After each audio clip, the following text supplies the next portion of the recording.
નમસ્કાર, ગુજરાત સિક્યોર ન્યૂઝમાં આપનું સ્વાગત છે। હવે જોઈએ આજના સમાચાર। રેલવે મંત્રી Ashwini Vaishnaw Lothal national maritime heritage કોમ્પ્લેક્સની મુલાકાતે।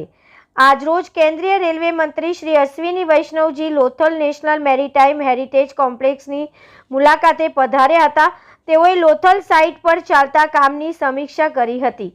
વધુમાં તેઓએ જણાવ્યું હતું કે આ પ્રોજેક્ટ ભારતના વારસાને આધુનિક ઇન્ફ્રાસ્ટ્રક્ચર સાથે જોડવાની સરકારની પ્રતિબદ્ધતા દર્શાવે છે।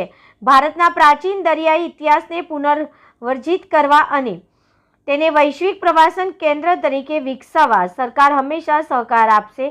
લોથલ ગુજરાત સિંધુ ખીણ સંસ્કૃતિનું મુખ્ય બંદર શહેર છે।